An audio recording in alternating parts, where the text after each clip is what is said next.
All right, guys. So today we are going to be covering step-by-step which are step functions.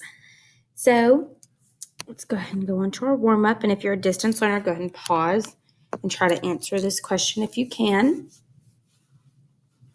or at least try to put something down. Maybe think about open and closed endpoints, maybe what the open may do or the close may do. Just try your best to come up with something.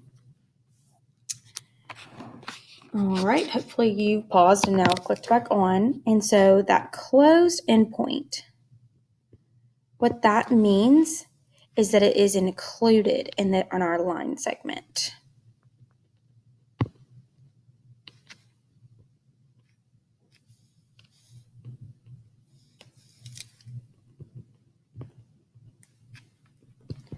Line segment. So that means it is included in there. It is part of the line. We have a point there at -5. The opened circles mean that it is not included in the line segment.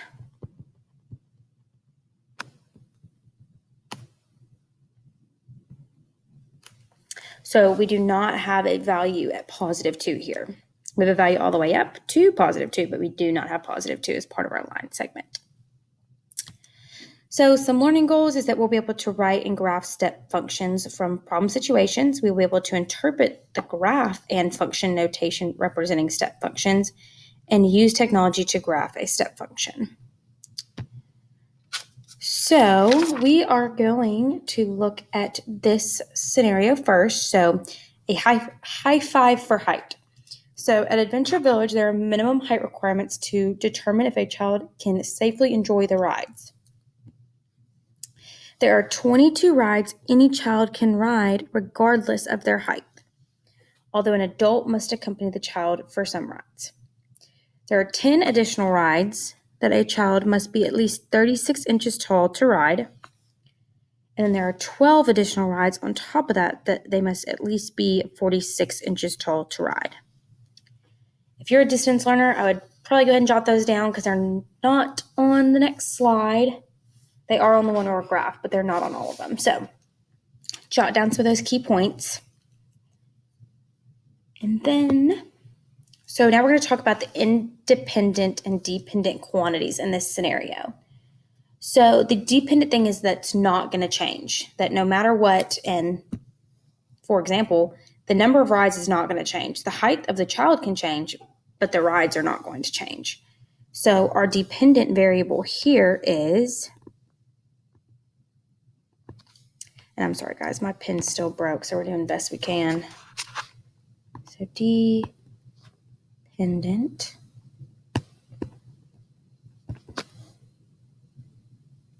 is our number of rides. I wonder if I make this bigger, if it'll look better. It's a little better. And then our independent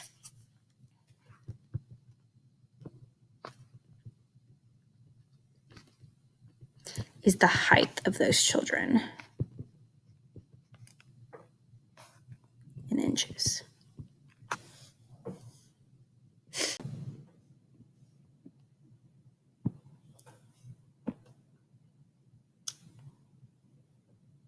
Okay, so to label our axes first, our number of rides is going to be on our y-axis. So this will be the number of rides.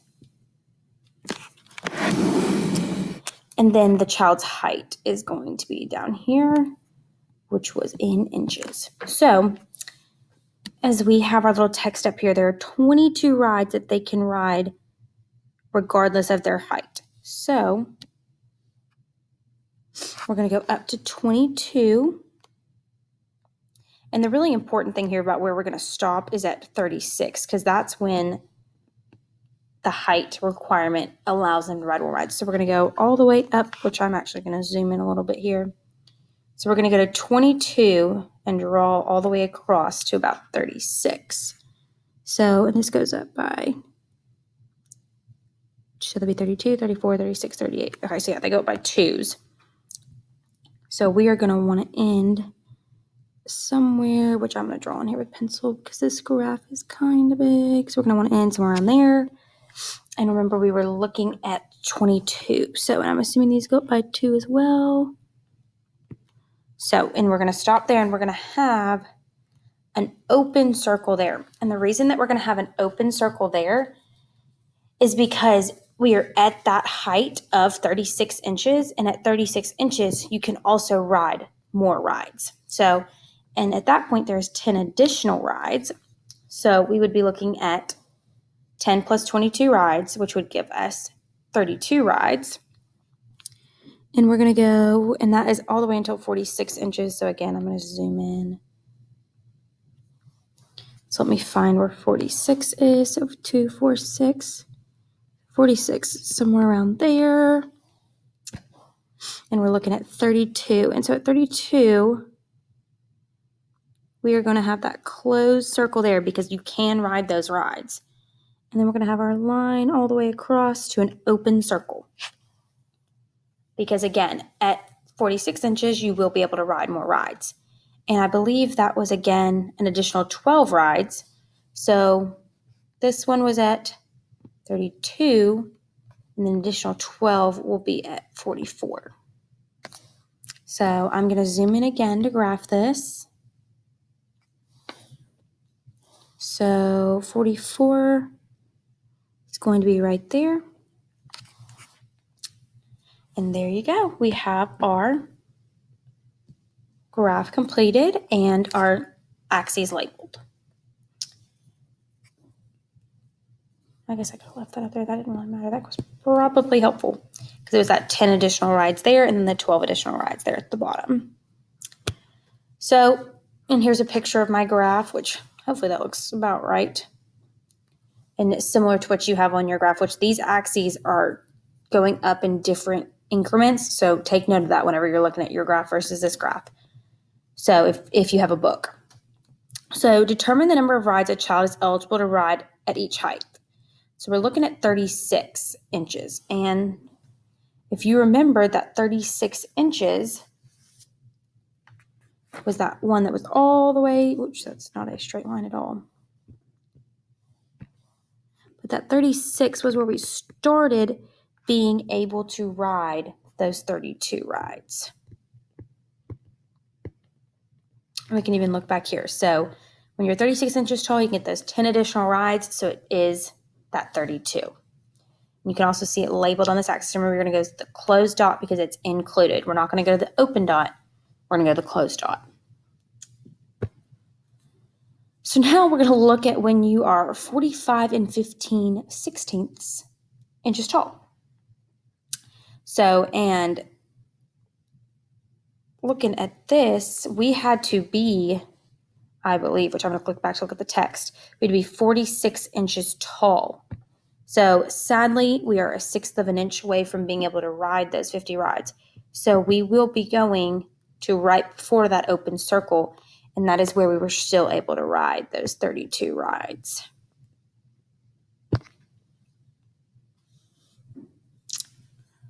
All right. And now we are 46 inches tall, which is exactly what we needed to be at this closed dot up here. And we are then able to ride all 44 rides.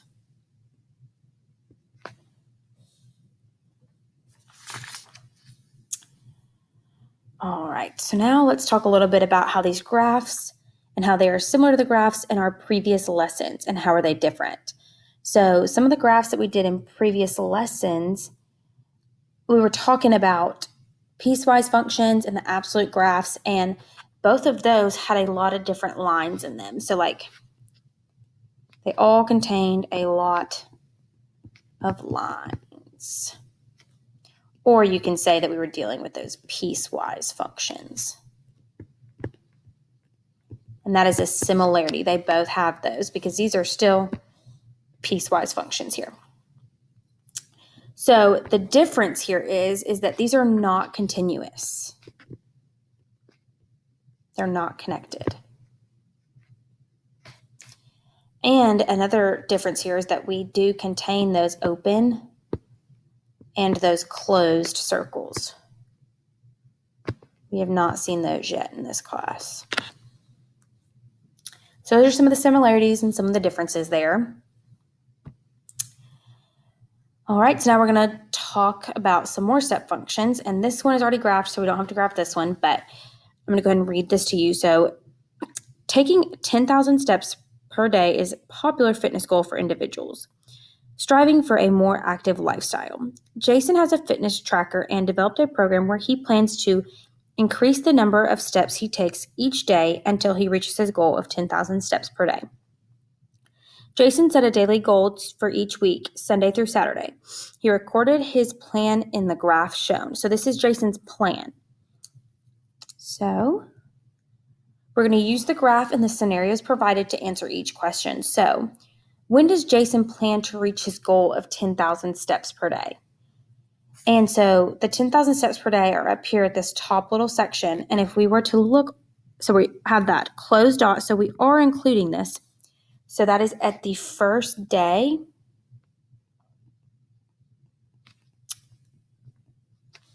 of that 6th week.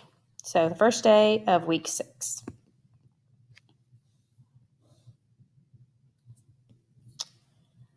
Why does the graph start at x equals 1? So we obviously have to start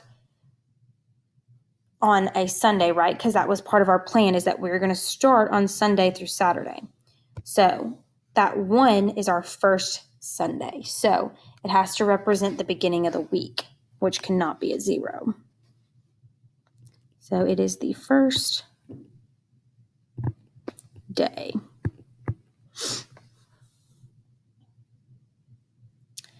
On what day is Jason's goal to walk 8,000 steps? So if we go over here and look at 8,000, see if I can make this a little smaller. 8,000. At any point, did we plan on walking 8,000 steps a day? No. So we never planned to do that. So we never did. Why do you think one piece of the graph has closed circles on both ends of it? So the piece that we're talking about is up here on our 6th week. And the reason for that is because we ended and started that week with the same goal.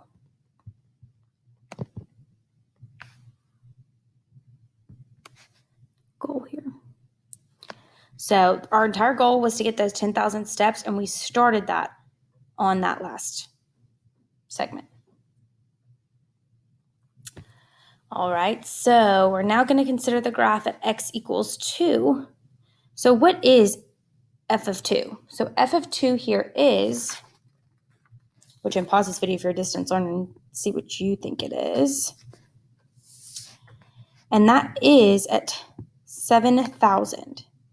And the reason it's not at 6,500 is because that open circle, we have to have that closed circle there for it to be included. So that closed circle right there on 7,000 is why that is our answer. So now we're going to explain what is happening in the scenario right before x equals 2. So that's the little part of the graph that is highlighted there. And that is our first week. And that is where our goal was to walk 6,500 steps a day. So now we're going to consider looking at for when x, that should be when y is equal to 7,000.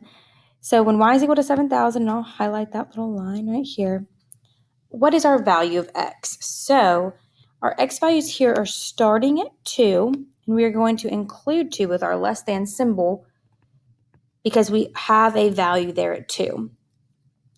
And we go all the way until 4, but we have an open circle at 4, so we are not going to include 4.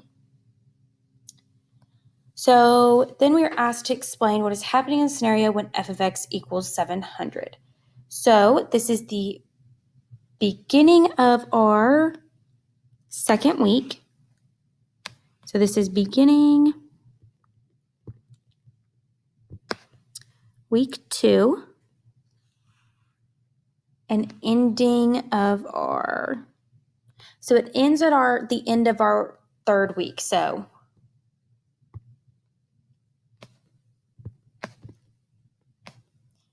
end of week 3. So, and whenever you draw your line down, you see that we're at week number 4, but we got to remember that we have that open circle up there. So we're not including the 4th week. We end right before our 4th week. So that's how that does not go with the 4th week. And that's when we were also taking those 7,000 steps a day. So now number 4, it's asking us to write a piecewise function to represent this graph and scenario. So we're going to write our little f of x equals, and then our big little curly brackets because we have several pieces here. And these are all horizontal lines. And so since they're horizontal lines, we obviously do not have a slope because we can't rise or run at all. But we do know where they would cross our y-axis if our lines continued. So, for example, this 650 line, if it continued, it would cross the y-axis at 6,050. 6,500. I wish I could talk. It's the end of the day. Sorry, guys. And then we also have to include the domain for which that is accounted for. So this is our goal for our first week. So we're going to include that first week, but we will not include that second week because remember we have that open circle right there. All right, then the next little set is at 7,000. And if that line were to continue on, that would be where we would intercept that y-axis. So this one starts at 2 and is including 2 there. And then it goes all the way until right before the 4th week. So it's the entirety of our 3rd week, but not the beginning of our 4th. And then our next one is at 7,500, and that is where our 4th week starts. And that takes us all the way until the end of our 4th week. So that one's just a week there. And then we go up again, but this time we're going up by a whole 1,000 to 8,500. And that is the beginning of our 5th week. And it is only for our 5th week, so we will not include 6 there. And then finally, we reach our goal of 10,000 steps a day. And we're starting that at the beginning of our 6th week and going to continue that to our 7th week.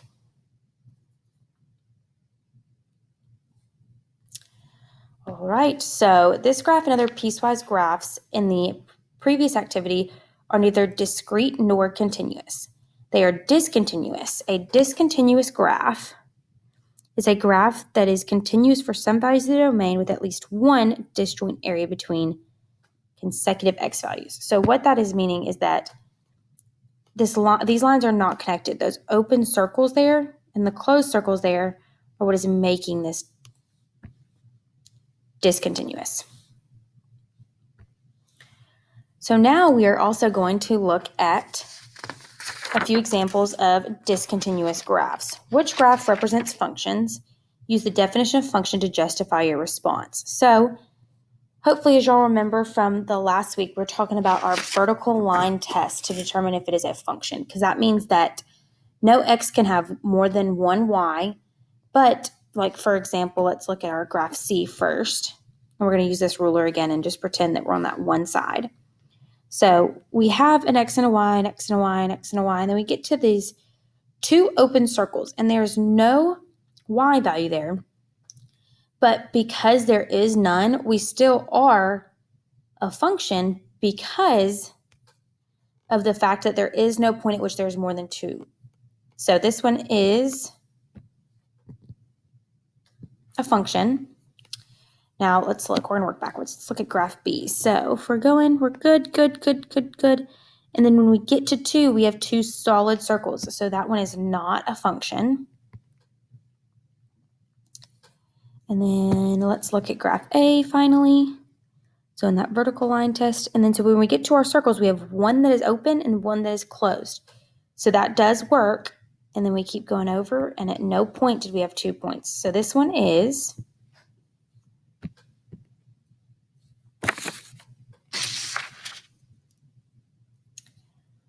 all right. So Jason's fitness plan graph represents a specific discontinuous function. It is a step function. So a step function is a piecewise function on a given interval whose pieces are discontinuous, consistent functions. So how do you think step functions got their name? So if you're a distance learner, pause the video, think about that for a second. And then when you come back, I will explain it. So the reason step functions got their name is because of how the horizontal lines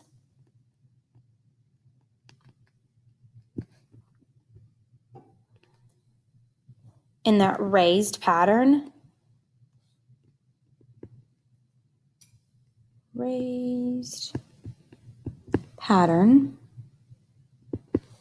they look like steps. So that's how that got their name.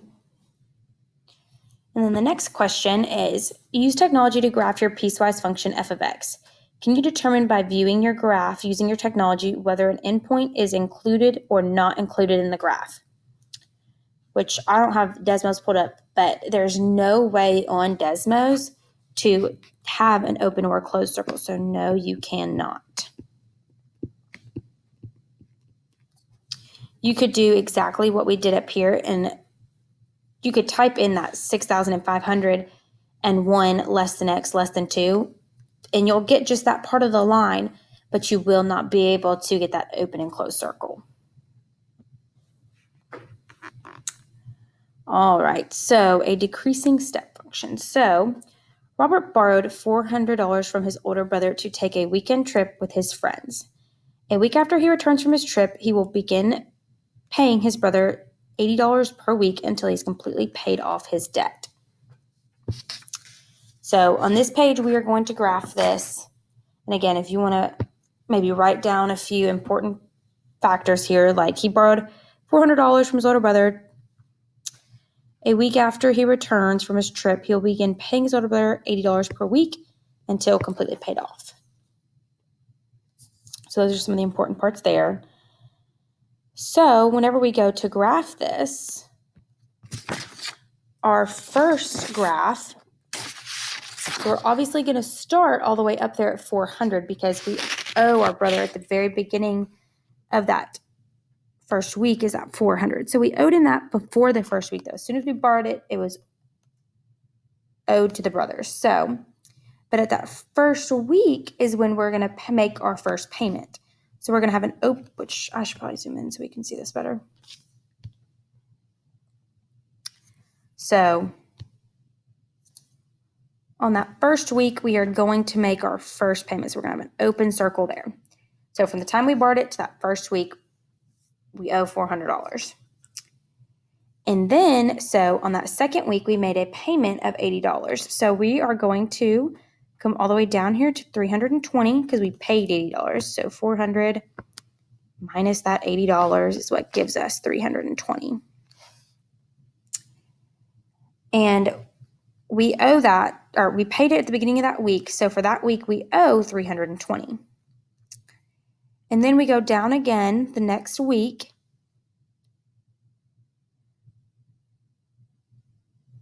So we paid that the first week, we paid it the second week. So we're going to go down again. And this time we will be at 240. And so we paid off that $80 again. So now we're at 240. And then for that rest of that week, we're still going to owe $240 because we have not paid any more. So then that following week, we'll owe 160. And we're going to again owe that all week because we paid off $80 more. So then we're going to pay off 80 more that fourth week, but we will still owe that 80 all the way until our fifth week when we finally pay off that $80 completely. Oh, sorry, we're not supposed to have an open circle there. We're going to continue off that line because we no longer owe any money.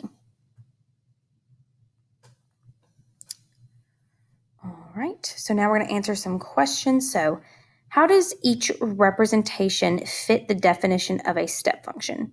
So the content here. So the content here is that, sorry, I got my notes out of order. So the content here is that they graph, sorry, like I said, I really got my pages out of order.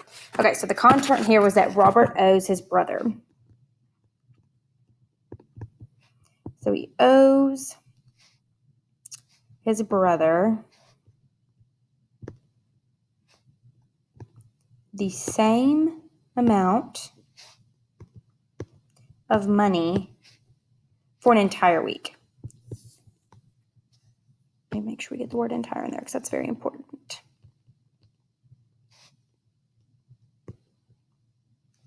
For the entire week. And then it is lowered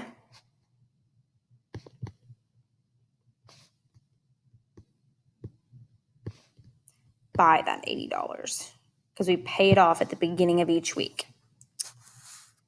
So then we're going to talk about the functions. So the pieces are consistent functions because we're consistently paying on this debt.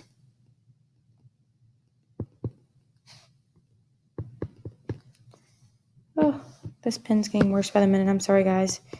So they are consistent functions. And the domains are for limited intervals. So then we have our domains are there for our limited intervals.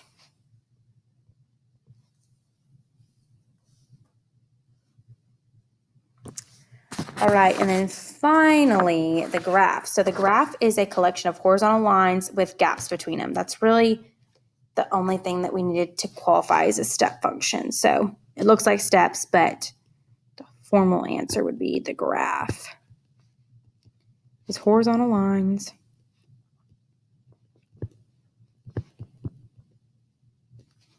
with gaps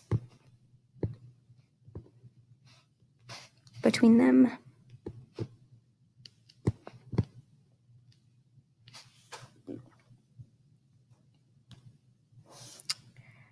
So how did you determine where to place an open and a closed circle? So we made that determined based off when we paid. Based off when we paid. So in our original description, it says that we paid at the beginning of the week. So that's when our closed circles are. And then at the end of the week, or on that day for the previous week, we did not owe because we paid. All right, so another QR code for y'all to complete for you distance learners. So you're going to consider the portion rates for the first class mail on here. This should take you straight there. If the pictures do not load, refresh and it should let you in. I'm trying to think, is there anything else I need to tell you? If you need a textbook, and if y'all are in the Remind app, Remind is the best way to communicate with me if questions or anything like that. So if you have any questions, message me in Remind and we should be good. And then our homework's on the next slide. So second, third, and fourth period, complete practice problem number 2, parts A, B, and C on page M3-63. So this is on the online textbook. If you cannot access the online textbook, you need to let me know. I can get you a physical textbook if you would like one and are able to come pick one up, but I need to know that to have it in the office ready for you. And also don't come to school and pick it up till I tell you it's ready for you because we've had several people come that I did not have a textbook down there for. If you're in 5th and 7th period, complete practice problem number 2, parts A, B, and C, and the stretch number 1 do all parts of that on page, again, M3-63. So if you have any questions, let me know. This is going to be submitted into Seesaw just like everything else has been. If you are struggling working with Seesaw, please let me know. It's very nice to have everything all submitted in one spot. So please let me know if you're ever having any kind of trouble submitting into Seesaw. So the other part that we're going to complete in class today is Mathia day number 1. So complete what is assigned to you on Mathia as of right now. We are going to do Mathia day 2 next week. So, and I may go ahead and post y'all's review in here if you would like to get started And like I said, I may hand it out in class too, but we will not be working on it in class. So if you do it for a distance learner, you are doing it to get ahead, not to do anything like that, because we're going to be working on that the next 2 days for class as our review for our assessment. And our first assessment is going to be on September 2nd for an A day and September 3rd for the B day. And the A day classes are 2nd and 4th is A day classes, and B day classes are 3rd, 5th, and 7th. So we're going to have a test on those days, and the test should take about 50 minutes, but I just want to go ahead and let y'all know about those dates. And so before September 2nd, I need everybody's Mathias complete for Mathia day 1 and day 2. I will go ahead and unlock day 2 probably so that y'all can get started on it if you've already completed day 1. And again, if you have any questions, please message me on Remind, okay?